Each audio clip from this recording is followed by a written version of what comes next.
Okay, Megan. Perfect. Welcome. Thank you everyone for coming. I hope you can hear me okay. Thank you to the wonderful organizations who have agreed to join us today and tell us some information about them, their services, and how they can help our kids as we go through this journey together. So we have 6 wonderful organizations today, and they're all going to present for a few minutes. As Julie said, if you could please leave your questions in the chat, and then Nev will either get to them either right away or at the very end of the session to all of the presenters. And then the first person we have on deck to present this morning is Dominique, who also goes by Dom from Camp Kesem. Thank you so much, Megan. First up on the sharing screen, let's see how technology works. Good morning, everyone. Oh, good afternoon. I'm Central Time. We just hit lunchtime. I'm going to share my screen and dive in and share a little bit about my organization, Kesem. Can you all see it? Yes. All right, ready to go. So I represent Kesem. I'm Kesem's Chief Brand Officer, but I want to talk about Kesem today. For those of you who are unfamiliar with what we do, our mission is to support children through and beyond their parents' cancer with free, fun-filled, creative programs and a lasting community. I'll dive into a little bit more about what that looks like, but we really center on creating fun, supportive spaces for children. In terms of what we do, just going into a little bit more detail here, we really focus on thinking about building community as a way to really transform the experiences youth have with their parents' cancer journey. So as I mentioned before, we're a free organization for all of the programs and services we offer. Our services are free and year-round support. And what's also important about who we reach is that we're talking to children who have a parent that is at any stage of their cancer journey. So we want to make sure that all kids, no matter what their current experience is, if they've lost a parent or caregiver, if their parent is going through remission, currently under treatment, that Kesem is a space for them to come and connect with others and get support. The way our model works is that we actually focus on peer-to-peer support. So we actually focus on engaging college students who are our core volunteers who actually deliver our program. So they deliver our flagship program, Camp Kesem, which I'll talk about in a few moments, but also a bunch of other free programs that we provide throughout the year in support of these children. And what we really are just focusing on is just creating a space for these young people to escape from their parents' diagnosis, or just even if it's for a short period of time, to really have a space to just be a kid, learn some coping mechanisms as well, and then just kind of fostering this ongoing support and community that's really focused on helping these kids build resilience, confidence, and just kind of find happiness and joy. So we just really invest in that, recognizing that when there's a cancer diagnosis, as we all know, right, it doesn't just affect the parent, the person with the cancer diagnosis, it affects the whole family. And so we want to make sure that we are able to lift these children up, and hopefully as a byproduct of that, it is also supporting the family as well. In terms of where we are and where we offer our programs, we are in 44 states, so we're a nationwide organization. As I mentioned before, we lean on our student volunteers on college campuses. We have more than 130 chapters across the country as well. You can see where we are a little bit in this map. And our student leaders are 4,000 student leaders, serving almost double that in terms of children each year. So we are really everywhere, and we work really diligently to connect families with chapters that are close to them, that they can build community and have that localized support. In terms of our programs and services, as I mentioned before, Camp Kesem is what a lot of people know us as. We do offer, obviously, our flagship program. That's how we got started. We have some other touch points that we've introduced as well that we're really excited about to provide that year-round support. But Camp Kesem in particular is our free sleepaway camp through the summer. It's for children 6 to 18. As I mentioned before, for their family cancer diagnosis at any stage. And we are really just focused on just creating those fun experiences. What is really important, and I think a benefit of our model as well, is that once a child is a part of Kesem, they are welcome back year over year until they're 18 years old. And so it's one of those that you can feel confident that your child has something to go back to, faces that they'll know, relationships that they can kind of lean on year over year. And we think that's just really important in terms of that community of support. When you think about what we do at camp, it's a bit of a different model. As I mentioned before, we focus on fun. So the activities are really targeted towards kids in their specific age groups. We have our camp counselors. We also have professional staff that support with mental health, as well as just ensuring our safety protocols and policies are adhered to. But it's a camp. And so it's a lot of fun, traditional camp activities. And there's some tailored programming that we do throughout the week that really creates the space for children that want to really talk about their experience with cancer. It's very much an opportunity for you to opt in if you're comfortable, but also allowing children just to hear from others. And if they feel like they don't want to say anything, we're not forcing that. So it really is creating a space for kids to kind of map out how they want to engage and cope and reflect on their experience. In addition to the programming that we have at camp, we also try to accommodate families as best we can. So if you are a family that might be interested or know someone that might be, but you're saying, oh, there's some barriers to getting us to camp, or there's some things I'm concerned about, I would encourage you to still reach out to us, because we really do try to accommodate specific needs. And so that can be anything towards, I need help with travel, or I need help with getting camping supplies. We have some avenues to help families navigate that. And then in addition to that, we have these year-round offerings, our Friends and Family Days, which are these in-person fun day events that happen in the spring and summer. Kesem by Your Side, which is a local service that we offer through our chapters, that if you are a family that may need special support, some additional support at home, or need things to be brought to you if you're going through some challenging phases of your treatment, there are ways that you can actually tap into having our local leaders kind of come and provide some additional volunteer support directly with your family. And so we want to tailor that. Our special deliveries are some messages that we send throughout the year to our kiddos that are just recognizing their birthdays, but also more poignant moments like memorials, just so they know that they're not forgotten and that we're thinking of them at these critical milestones throughout the year. And everyone who joins our community gets a warm welcome that's kind of inviting them to be a part of Kesem and helping to set the expectations for what we do and how we'll show up for them throughout the time that they're a part of our programs. Just going to highlight here what we know to be true from our years of practicing and delivering for families is that we do have an impact. We have heard from our parents that their child are advancing and having great strides in areas of self-esteem, coping skills, confidence, as well as social and emotional intelligence through the benefits of our programs. So just some stats here in terms of what parents have said about Kesem, and we were just so grateful that they see the value and think of us as part of their family, an extension of their family through the support that we offer.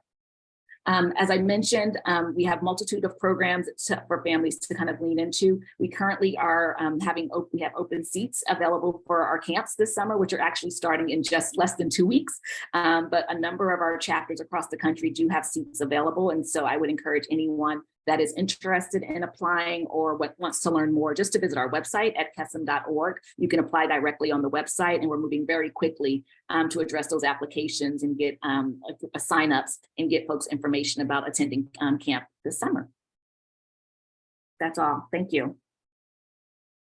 That's fantastic. Thank you so much, Dom. And being in Canada, my kids cannot go to Camp Kesem, although we do have a number of Canadians traveling down south this year, from what I've heard. But it's so great to know about your other programs as well. I haven't heard about those as much, just the rave reviews about camp, but that's so fantastic that you continue to support the kids throughout the year, not just the awesome time they have in the summer. Well, thank you so much. We appreciate that. Thank you. And then our second presenter is Becky Keller with the WunderGlo Foundation. Thank you so much for joining us, and I can't wait to hear more about the offerings that you have for the kids, and then I think you have one for the parents as well. Yes. Okay, so I don't have any visuals, but I've provided flyers that I've sent that can be distributed to anyone who wants more of this information. To give you a bit of a background, the WunderGlo Foundation was founded by my daughter and only child, Gloria Borges, 1 year after her stage 4 colon cancer diagnosis at the age of 28. She started a blog immediately, which is also support and continues to be live, that is called WunderGlo, and it's actually pronounced WunderGlo. So Wunder in German means miracle, and glow is Gloria. And she received so many emails and requests on what she's doing with lifestyle, diet, exercise, treatments, and things of that nature. She knew 1 year after she had to go bigger. She also found that with colorectal cancer being the most underfunded cancer, She needed to do something where our mission funded curative research. We funded $1.75 million to date. So my daughter passed away in January of 2014, a little less than a month after her 32nd birthday. I left my 30-year career in commercial banking to take over WunderGlo. We are now in our 12th year as an organization. Cancer, taking away the ability for my daughter to have children, her being my only child, I'll never be a grandmother. But WunderGlo is my baby to take care of, and who I care about is the children who it affects. So I care about the patients. We do a lot of navigation. We have patient programs, and with our affiliate doctors at USC Norris and at Keck, I do a lot of patient navigation and support, which I will be also doing this morning. But cancer leaves a lot of shrapnel in its wake, and I believe that we all care about children who are in children's hospitals and who have cancer themselves. Of course, we need to care about them.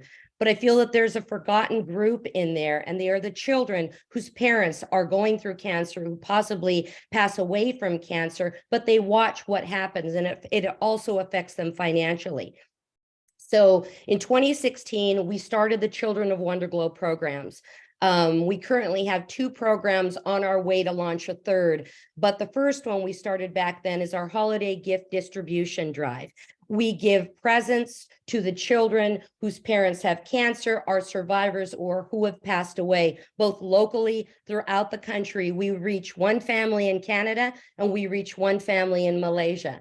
So we've been doing that now. This is our 8th year doing it. So I want to say it was 2017, 2018, we started our Children of WunderGlo scholarships. It was inspired by a cancer patient who I supported, who went for his insurance for his 2 young children and found out that day that he had stage 4 colon cancer. They denied his insurance. He worked up until about 2 days before he passed away because he wanted to make sure his 2 boys went to college. We started our WunderGlo scholarships to support children who have lost a parent to colorectal cancer. And to back up a little on the children's presence, it's for children of all cancers. It could be breast cancer, lymphoma. It is not just restricted to colorectal cancer. Our scholarships are directed to children who graduating high school seniors who are pursuing their secondary education and have lost one of their parents to colorectal cancer. I talked to them. I'm currently in the process of sending all their notifications out, and they are so moved, and it's so meaningful to them that a group sees them. And I always tell them, this is your graduation present from your mom or from your dad to you, because we would never even know about you or be connected if you didn't lose a parent to the disease that we're trying to eradicate through our research funding. So it's an amazing program that is offered. As of this year, we'll have awarded 33 scholarships to date, and we're continuing on. We always look for greater support in that. We have the GPA at a 2.0. because of the minimum GPA, because we're not going to expect that you've lost a parent to this disease and your life's been easy and you're a 4.0 student. So it is not based on GPA, it's based on your essay, letter of recommendation, and other factors, that our scholarship committee votes on. We wind up having anywhere from 9 to 12 in the voting committee. I don't vote because I know too much about the kids. Hey, you didn't send me this report. Yeah, I don't want anybody penalized or looked because they weren't able to get me all the paperwork the way they should have. The next program that we have is for patients, survivors, caregivers, and their children if they like.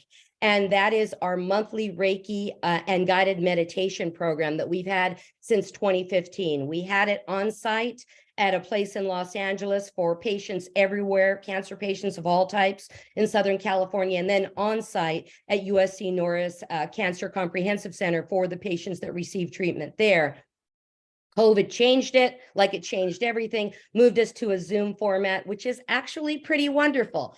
People don't have to drive in that stressful traffic to get anywhere. We're able to reach people across the country, anywhere, can zoom in for our peaceful hour. And it truly is this little circle of love that we've got. Our Reiki masters are otherworldly and just bring you the peace and the balance that you need for those days. And there again, I'm welcome for any questions afterwards. If you want to post my email, people can email me or text me or however they'd like to get a hold of me. But I'm more than happy to discuss the program. Quick question to answer is, a lot of people say, if you're in cancer treatment, can your child apply to our scholarships?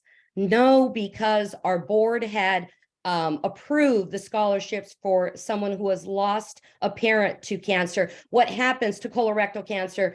Their lives are different. If you're still living with your child and you're there at graduation, all these kids don't have their parent at graduation. Now, in the event that we don't place all of our scholarships that year, yes, we will consider colorectal cancer patients in treatment, but you have to have guidelines somewhere. What happens after that is they'll say, well, I'm in treatment for lymphoma and I'm in treatment for, you have to have a guideline. So our guideline is for students who have lost a parent to colorectal cancer and are pursuing nursing school, military, community college, 4-year, whatever they are pursuing. And that's it. Thank you, Becky. We do have a question. Sure. When is the application window for the scholarships? It starts January 1 through April 15th. And then we let the students know on May 10th.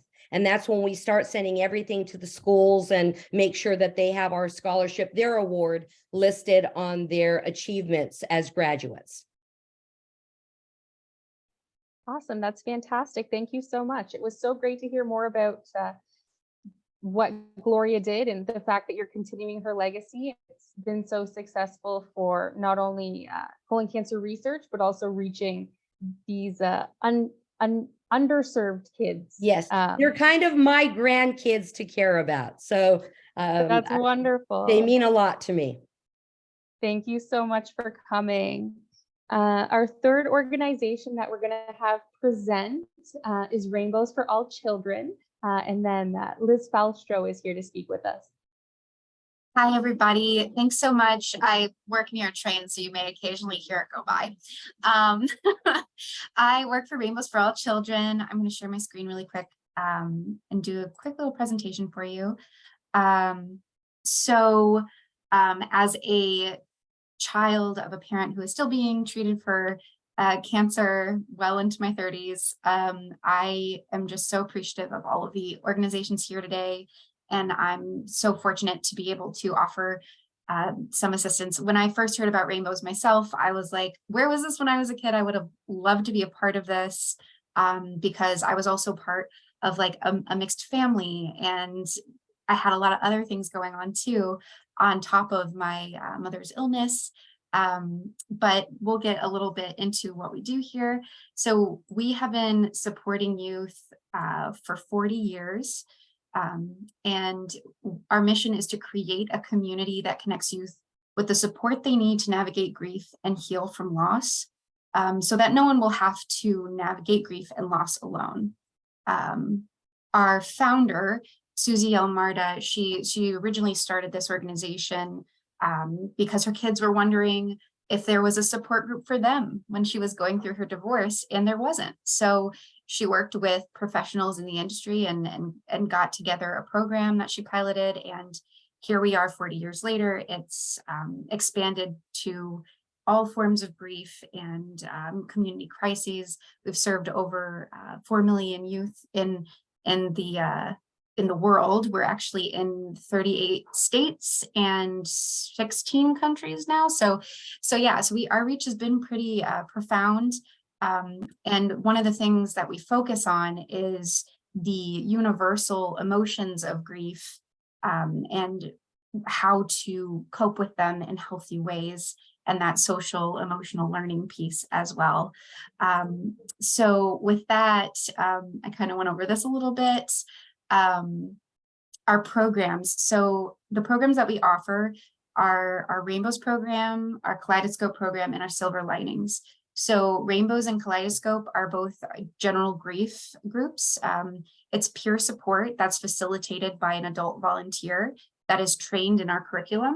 They're provided with a lesson plan, and each week there's a different topic, and it teaches many different skills of how to manage your anger and stress, to alleviating depression, anxiety, and just learning how to communicate your emotions more effectively amongst friends and peers who are going through similar emotions, and can provide that next tier of support that maybe you don't get on like a one-on-one therapy basis. And so our Silver Linings is also a really cool program that's come up. It started in the early 90s for big community crises like natural disasters, things like that.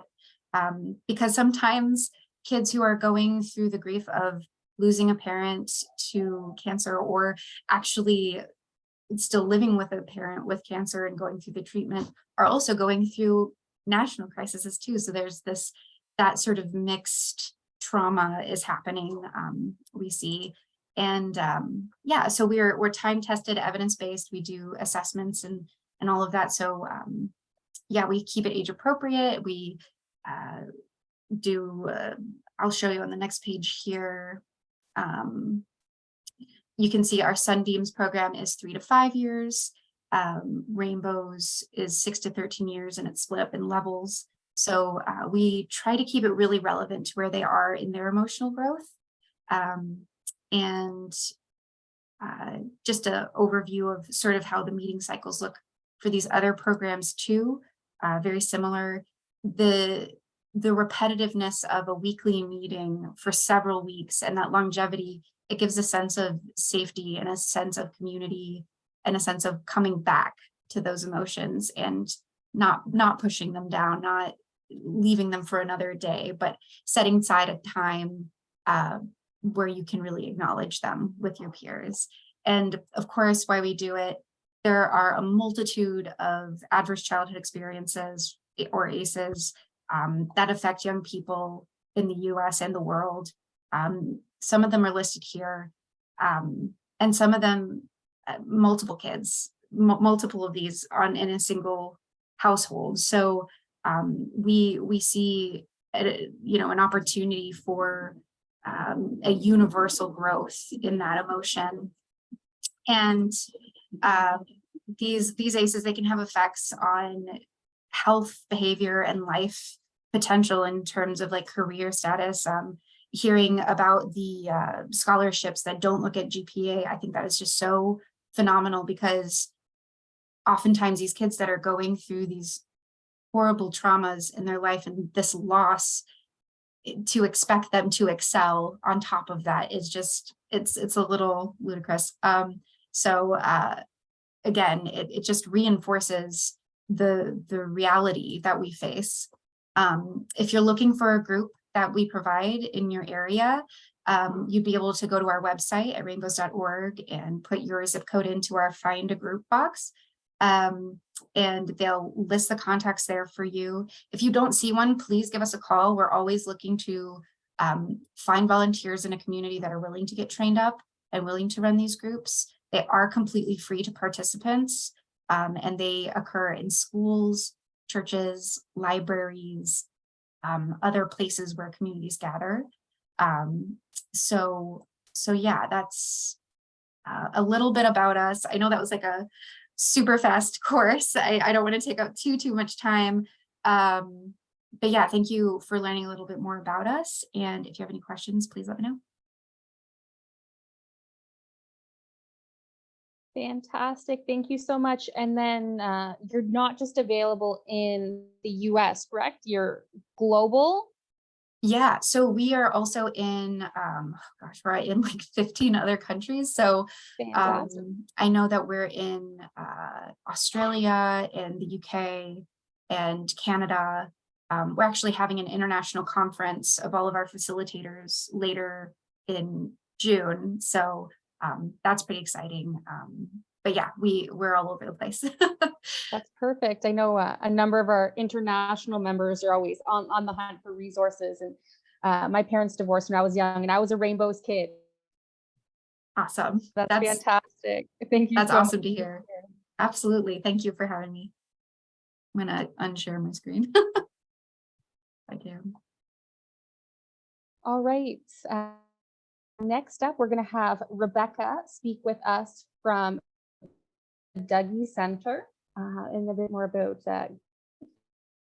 programs available.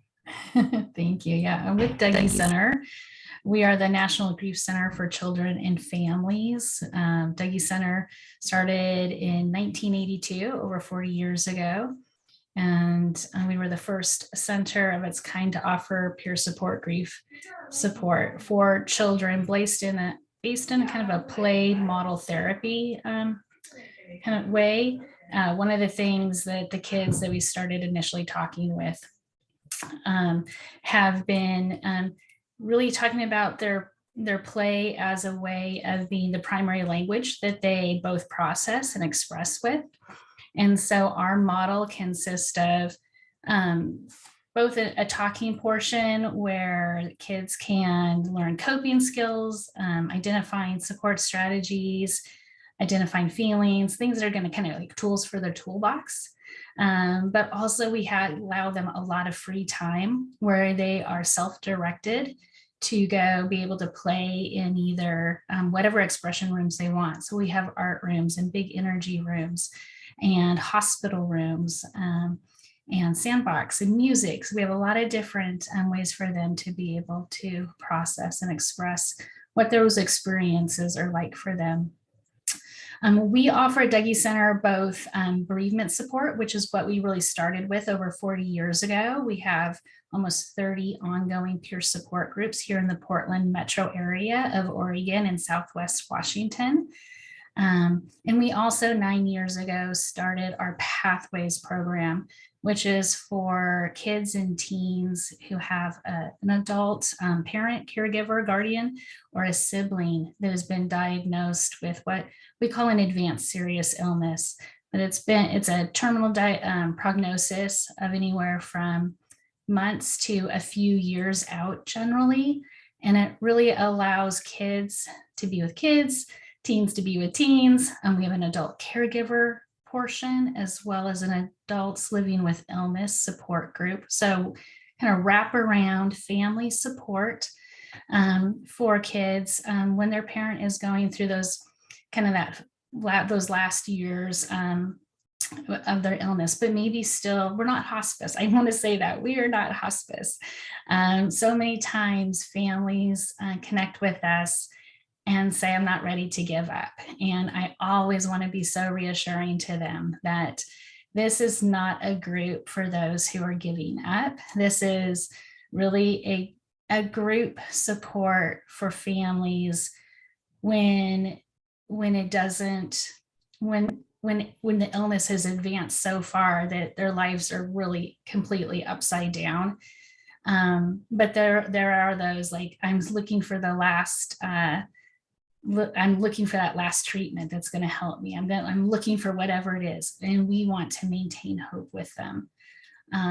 And what we want to help them with is also transition their hope, that when there is no longer hope for a cure, that there is hope for more days ahead that they can be with their families, more quality time, really being more deliberate in choosing how they want to connect with the people that they love around them in the days that they have left. So Pathways is a powerful program we have. And then of course our bereavement support is ages 3 through 18. And we have a young adult, multiple young adult groups as well that meet both virtually and in person here. And then all of our kids and teen groups have a corresponding adult caregiver support too. Because we do know, as research shows, that if adult caregivers are feeling supported and able to cope better, that their kids are doing better as well. So even though kids and teens are kind of what I say the golden ticket into Dougy Center, we offer lots of different ways of supporting their adult caregivers as well. For those interested in participating in an in-person group, then we ask them to give us a call and we sign them up for an orientation. It's just a way for us to be able to show kids and teens kind of what we do here and help them kind of be prepared to join a group. And then after that, we assign them to one of our many different groups. For our bereavement support, they are broken down into age. So we have littles, 3, 4, and 5-year-olds. They're adorable and bouncy. We have lots and lots of 6 to 12-year-old groups. Those groups are the most that we have. And they are also broken down into different types of losses and deaths. So we have a chronic illness support. We do also offer healing from a suicide death, a violent death, a sudden death, and also for siblings, for groups just for kids that have had a brother or a sister die by any cause. And then we have our midlers and teen groups. So we offer lots and lots of different choices for families so that kids and teens can really make the choice that feels most connective to them and being able to get that support. Our groups are ongoing for as long as a family feels like it's supportive and helpful for them. In our pathways groups, once the death has happened, they get to come back and say goodbye to families, which we have found to be invaluable to all of our participants. And then they can transition to a bereavement group. And for our bereavement groups, some kiddos come in for a short while and they don't stay too long. I had a kiddo come in just recently who after like 6 groups was like, I'm done. I realized there's other kids like me and that's all I needed to know. And then we have other kids and teens that they come for years and we don't put a time limit on their grief for them. As many of you have said, there are so many other challenges that our kids and teens are also facing that sometimes that a parent or a sibling's death is just one of many challenges they have. So being able to offer that support, sometimes up for years, is really important to families. And that is offered to families at no cost. So a family never has to pay for any of the support they receive here. We do realize that many of our families that would like to support Dougy Center or have that kind of those resources do not live in the Portland, Oregon metro area. So we do offer an extensive website, and I hope people can take a look at that. We have lots, and when I say lots, I have lots and lots of resources, both for adults who are supporting kids and teens, as well as teachers and other school administrators. We have activities for kids of all ages on our website. Everything is downloadable, so people can use them however they wish to. We have an extensive podcast listening for people who want to be in the car driving and just listen and get support that way, as well as additional resources. So I'm hoping that people can check out our website and call if they have any questions or information. There's always a program staff person available to answer questions, and even just things like, how do I tell my child that their parent is going to die or that their parent just died? I don't have the language for that. And so a lot of our phone support, even from people in other states, is offering words and encouragement, and just that support to adults to be able to have those really, really hard conversations with their kids. So that's it. Thank you. That's fantastic. Thank you so much for sharing. I love that it's led by the child. So you don't necessarily put a time on grief, and you really let them grieve in their way with your support. And then knowing about the resources on the website available to everyone is fantastic, and definitely something that we'll be sharing for everyone to look at afterwards. Thank you so much for coming. Thank you, Megan. And now our fifth presenter will be Haley from Bright Spot Network. Hi, everybody. Thank you guys so much for having me. I was saying earlier that this is really special for me. I am a colon cancer survivor. I was diagnosed with stage 3C colon cancer in 2018. I had a 6-month-old baby and a 3-year-old at the time. And first, Colontown was really helpful for me in that experience and has continued to be a community that I'm a part of. So this is really special. And I love seeing some familiar faces and names and faces that I don't know the names and names that I don't know the faces. So it's all very cool for me. But so Bright Spot Network was really founded out of my experience and my co-founder diagnosed with little kids. We couldn't find the resources that we needed online. We were connected by like a common healthcare professional who saw essentially like 2 young moms who were like flailing, both of us had babies. My co-founder was diagnosed with breast cancer while pregnant.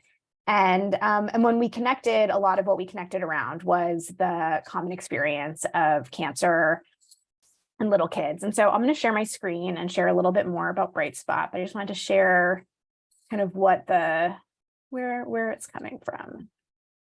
Okay, great. So here we are.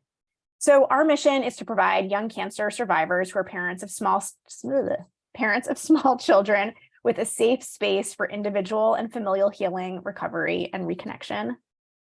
And we do this in a number of ways. Here are our families experiencing some of the things that we do.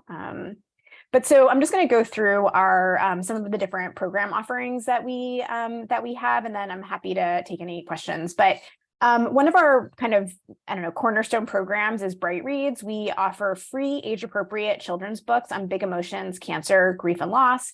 And so I think that, one of the things that we know is that talking to kids about cancer is really important. And for young kids, it's important even if they're really little and they're hearing about cancer in the background, hushed tones, all of that kind of stuff. And so we offer kids books about cancer. But the other thing is that kids that can express their emotions in, can use language to talk about how they're feeling are also going to handle their parents' cancer diagnosis and treatment in healthier and kind of more well-rounded ways. And a lot of the ways that little kids express their feelings about their parents' emotions, as many of the people on the call might know, is through really big emotions. And so we also offer books just to help kids talk about their feelings. We have a financial assistance grant. So we offer $500 barrier-free grants for families in financial need. The eligibility is to be in active treatment or recent survivorship, so within a year of your last treatment, and to be the primary caregiver for a child 0 to 6 years old or currently pregnant. And things that are important about this grant is that you don't need to have receipts. You don't need to, it's not like a gift card. It's like $500 cash that goes straight to you. We know that families need money to spend that money in the ways that they see fit for their family. And so we want to respect and trust the families that we work with. And so we offer this grant, and the grant was closed as we were inundated with applications, but it is back open as of yesterday. We offer an art kit box. So, while everything is going on, and actually Julie was the first person to get one of our art kits, and she provided really great feedback. But so we offer this art kit box that has 6 art projects in it. The art box goes straight to you, and that you and your child can just do the art together. It's just, to echo something that Dom said, it's really just fun. It's an opportunity for parents and kids to do something fun together. We hear feedback from families that this was the first time I felt like a mom again since I started my treatment. Just everything's included. You don't need to go to the store to get the glue. You don't need to go to the store to get the crayons. It's all there just to connect. And we know that parents and children that are able to connect in the midst of a crisis are, for both the parent and the child, are going to handle that crisis in a better way and feel better. We also offer kids groups. This is new of the last, I think, 8 months. So these kids groups are We have two groups. One is for small kids, 0 to 5, and that's really a circle time. That's to be attended with a caregiver, so with a parent. And then that's Bright Circle. And then Bright Club is for kids 5 to 11 or 5 to 12. And that's an opportunity for kids to come together. These are all virtual, kids to come together, connect with other kids, learn some coping mechanisms, talk, hang out. Maybe learn some mindfulness, but really just an opportunity for kids to see other kids who have a parent with cancer. And then we also offer support groups. So we have virtual support groups for parents in active treatment, for partners, for stage 4 parents, and for parents in long-term survivorship. We also, in October, every October, we have a Parenting with Cancer webinar series. And we offer other webinars throughout the year that are specific to parenting younger kids. And then finally, we offer family resource navigation. So Carissa Hodgson, our Director of Programs in LCSW, she will get on the phone with you and just talk about how to organize, your medical support team, how to talk to your kids about your cancer, maybe a change in your diagnosis that you aren't really sure how to broach the topic with your kids. Carissa will get on the phone with you and kind of just talk through all of that, and also connect you to other resources like the folks on the call today, if that would be helpful. And then we also have a bunch of different web resources. So we have Petunia the Pig has a port. We have a bunch of different coloring pages that are just meant to normalize a body that has cancer. So maybe it's a goldfish that can't remember something, or we have an otter that has an ostomy bag. So just a bunch of different coloring pages that you can just sit down with your kid. Maybe you're on the couch, maybe you're in bed, or maybe you're not, and you're just coloring together, just a way to connect, but also at the same time to give you an opportunity to talk to your kid about what's happening. We also have a bunch of resources about developmental resources about what your kid might understand or how they might react to your cancer. And then at the top here, we have this coloring book that's meant to be, it's actually customizable. So you can drop in your own family photos. You can, name your parent, the parent with cancer, mom, dad, baba, whatever you call that parent, and go through, that book to really make it a child's book, to help give that empower your child in the midst of this crisis. And we also have a video series, a bunch of other web resources available. So I think that's the long and short of it. It is, and I'm just really glad to have this opportunity to talk to everybody, and feel free to reach out with any questions. Thank you so much, Haley. I love the coloring books. My daughter is coloring the CT scan or the X-ray one as I'm down for Wednesday. That's so great. So thank you so much for sharing. It's amazing that all the different activities you have for the kids. And we have one more presenter today. Last but not least, we have Rachel Antin with One Day to Remember. Hi, everyone. I can't believe I'm going last. I feel like I should have gone first. You all have amazing resources for families, and it's really an honor to be able to share with you what we do. I was an oncology nurse working. I live in Pittsburgh, and I was struggling to find resources for some of my patients. And so that is sort of how One Day to Remember was born. I'm going to share my screen as well. There, I'm a mom of 2 kids, so I know how difficult it can be to manage every day-to-day life, and then also put cancer on top of it. So it's really an honor to do what we do. We, like I said, we were founded in 2016, and we're dedicated to giving parents with advanced stage cancer one fun, cost-free day to make memories with their family. So that's normally on a local scale. I want it to go to the next page. Okay. Nope. So the newest research that I found is that 1 in 5 adults who are newly diagnosed with cancer are parenting a child under the age of 18. So we know that we have a lot of work to do, and our goal is to bring smiles and joy to children who need it most. We would be honored to have you refer your loved ones so that we can be one step closer to making a difference for all the children who deserve to see some light in their darkness during this time. So the signature One Day to Remember outing is a personalized day of activities to enjoy together. And they are custom and curated specifically to each and every family that we get a referral for. We have capabilities to do all different kinds of outings based on their interest, ability, and health status.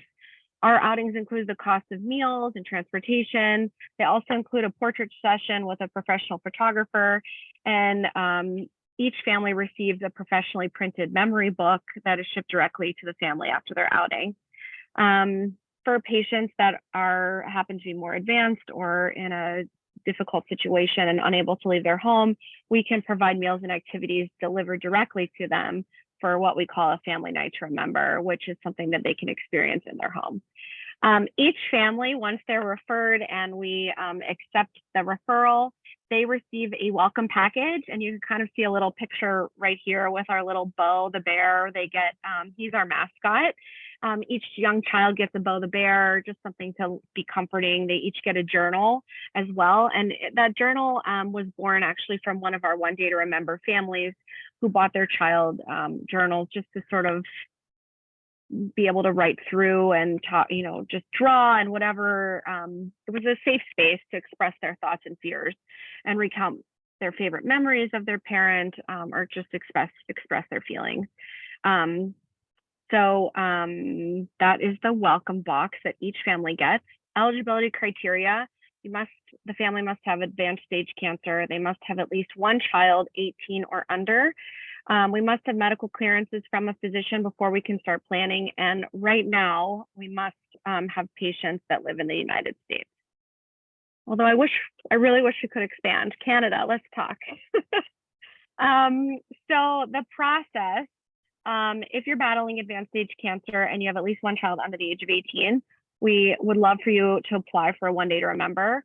Our board and medical team will review the application to confirm your eligibility. Once you get accepted, you're in, and we will create a custom experience for you and your family at no cost.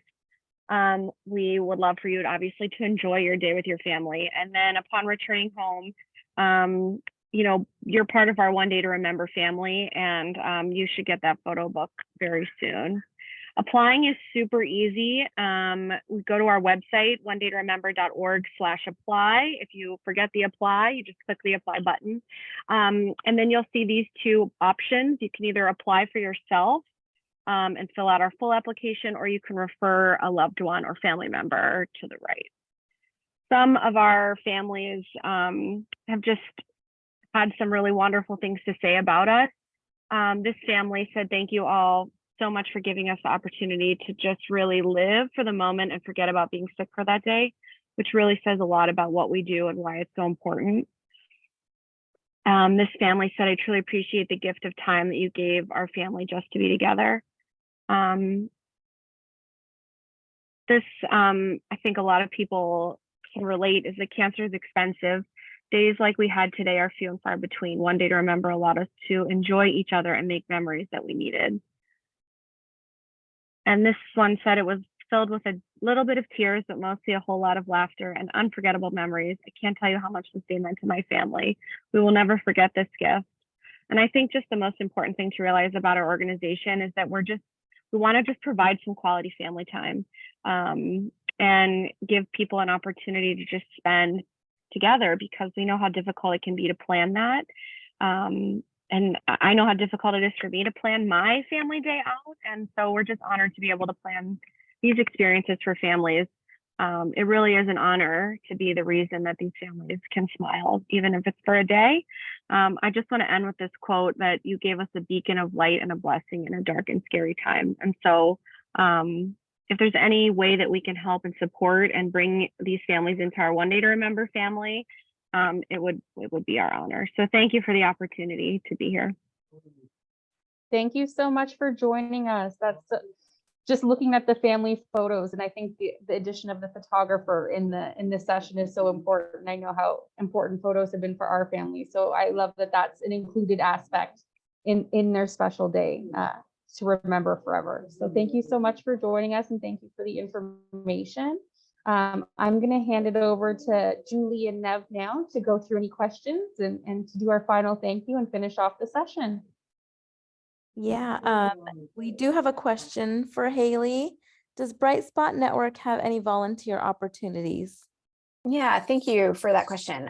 So we have a few opportunities. So the first thing is you can go onto our website and fill out a volunteer form. And so if you go onto the website, I think it's under the about, I can find the link in a second, but you can fill out a volunteer form and just say kind of like what you'd be interested in. And so that's like the first thing. If you're just like interested in volunteering, maybe you have an idea, we have, you know, a ton of different ways that you can plug in. The second thing I would say is that we have a parent advisory board. And so if you're a parent that's currently going through cancer treatment or a survivor or the partner, you can join the parent advisory board. And we meet a few times a year. You can, it's an opportunity for you to give special feedback to us about different programming, as well as plug in and, you know, in your own unique and great ways. Additionally, like we have some other kind of like one-off opportunities, which is just to say that, you know, fill out the volunteer form and I'll get back to you. And I'll find that right now and put it in the chat. Thanks, Haley. The next question is for Rachel. What is the typical amount of time to go from application to the day to remember, assuming if the person qualifies?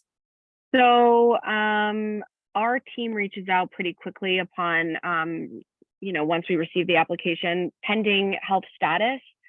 It's really up to the family when they want to do their outing and what works for their schedule. So we can do things very quickly if we need to, but also some families are like, we'll do it in a little bit, and you know, it's just up to their schedule. Thank you. Dom, can families participate in the year-round programming if they haven't attended camp? Great question. Currently, the on-ramp for those other services is Camp Kesem, but that will be evolving in the next few months. So there'll be more opportunities for families to come in new and be able to get involved in some of those services without having to attend camp. Okay, don't go too far. Another one for you. The camp starts at 6, I believe you said, right? Is that too, obviously it's not too young because you've been running it, but what have you seen with the younger campers that come in? Yeah, it's very interesting. We often find that when parents first tell their children about Camp Kesem, the kids are like, no, thank you. Hard pass.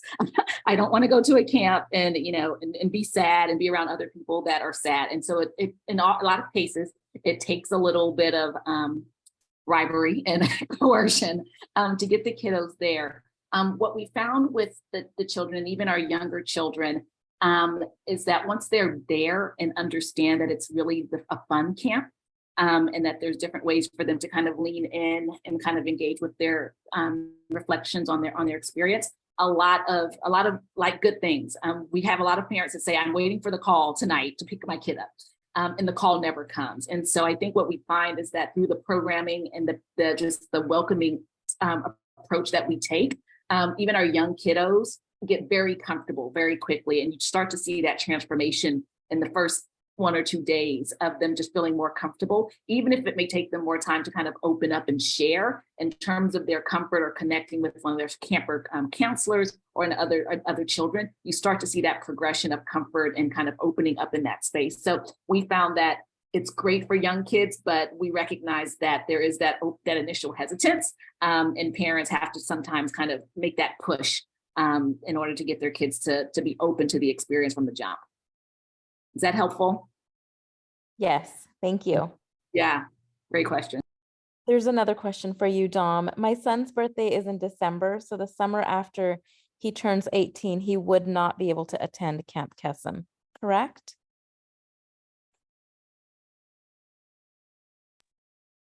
So he turns 18 in December.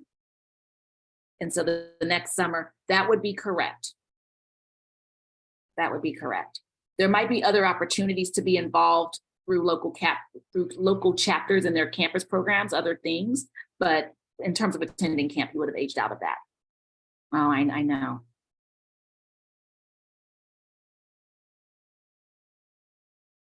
He's currently 16.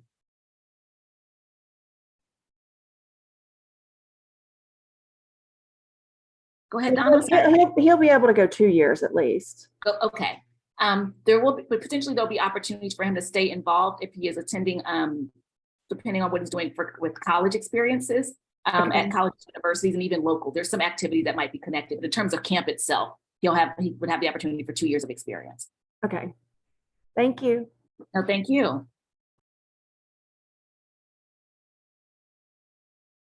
Julie, were you trying to add a question for Liz? Question for Liz.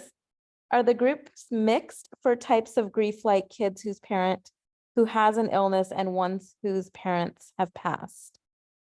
Yes, so our program focuses more on like the universal emotions that go along with grief. So we have the opportunity to provide a space for kids of all sorts of experiences and the many faces of grief that they face.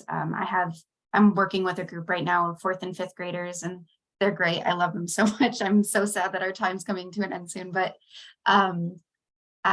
they could actually do the program again next year on a different level, like for ages too. So it does keep going with the age group, with new fresh activities and stuff for them to do. But one of them has a father who passed away, and one of them has a mother who abandoned them. And they still make that connection of like that grief, and that it's the same. In so many ways, it's the same. And I found that so much connection has happened between these kids. That it's just such a privilege to watch, honestly. And I know Meagan was mentioned she was in a Rainbows group too, and I'm sure she had friends in that group that were from all walks of life and all different backgrounds. And that's something that we really like to stress too, is that, you know, it's good to like be able to share our grief with each other as well. Thank you, Liz. Yeah, no problem. Dom, the same question for you. Are the kids who have parents in treatment in the same program with the kids whose parent has died? That is also true for us as well, in terms of how the children are grouped. And I would mirror everything that, echo everything that Liz just shared as well. I think the other thing that we find to be true with our structure and having those mixed groups, kids demonstrate an increased level of empathy for others, just recognizing and being in those spaces where they're hearing about others' journeys. That I think is just quite profound. And I know that's, and I see Liz and Haley nodding their head. I think that's just a true outcome of having those mixed groups as well.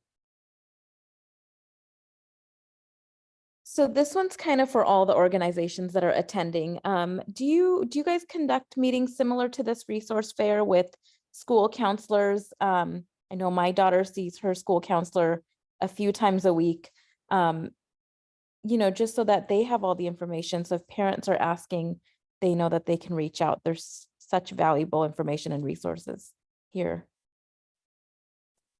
I don't really know how to answer, so I'll just maybe go down my tiles on the screen. Haley, Bright Spark Network.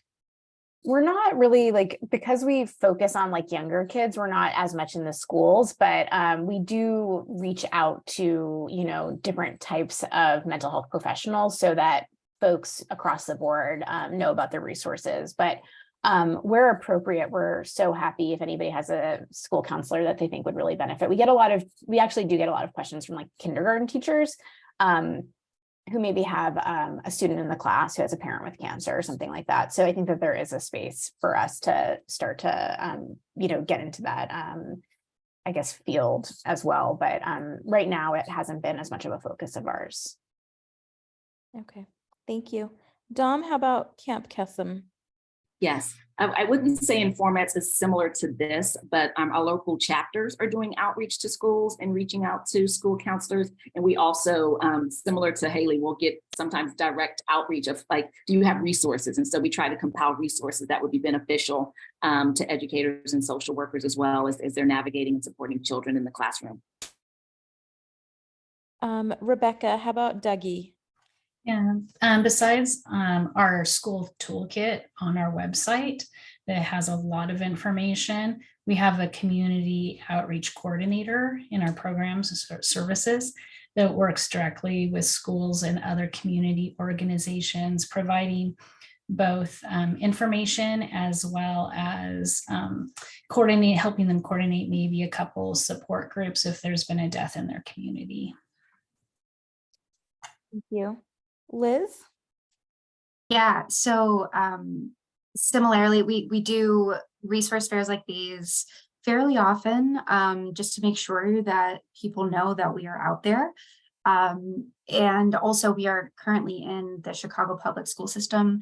They were able to get a grant to be able to have us in their school system. We have about 1,200 teachers trained up and counselors trained up to be able to run all of our groups. And we're currently in the Chicago Archdiocese as well, and a couple other school systems, I believe in New Jersey and Washington, DC.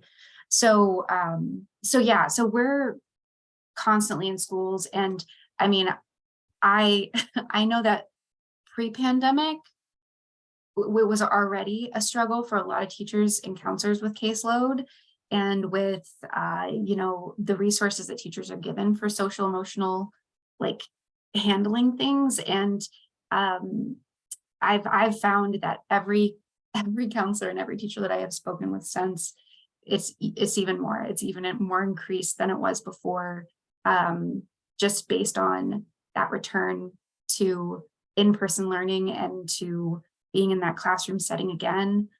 So we find that like all of these resources that we've shared today for social emotional growth, for all of that stuff, is just so useful across the board for kids and their development, especially now. So yeah, we do. We actively are like going to schools and being like, hey, we exist, let us help. But if you know of a school or a program that would be interested in any of ours, I would encourage you just like share information. I think I speak for all of us when I say that we are just ready to be in as many places as possible. Yeah, thank you. Rachel, how about one day to remember? Yeah, I don't have a ton to add. I think everybody has sort of said it before me. We would love to be in schools. We have talked to some local schools here in Pittsburgh, but because, you know, over the last 2 years, we've sort of become a national organization. We would be honored if, you know, there was a space for us in other places and other schools. Thank you. Becky? Yes, because we are a colorectal cancer nonprofit, we're pretty exclusive to the cancer community locally. I would say that I will stop off at the local schools to drop off our materials, but and then our scholarships are on Scholarship Fast Web, and so all the sites that schools and students everywhere would be seeking, you know, that information. But I'd say cancer community is primarily our focal point. Thank you so much. Any other questions? Thank you. Thank you from all of us. I learned so much, even from the organizations I already have been connected with. I learned more. So thank you so much to everyone. This was extremely valuable, and it will continue to be valuable because the way our groups work is we obviously constantly have new members. And so ones that couldn't participate today, and then as well as future members will be able to watch, understand more. And it's fantastic to look at websites, but it comes to life so much more to hear it directly from you all. So thank you very much. And thank you for putting this all together for the patients and families so that they can see these resources. They're amazing. The children's offerings that are there and One Day to Remember, they're beautiful. So what a wonderful source that you're providing to the people in Colontown. So thank you.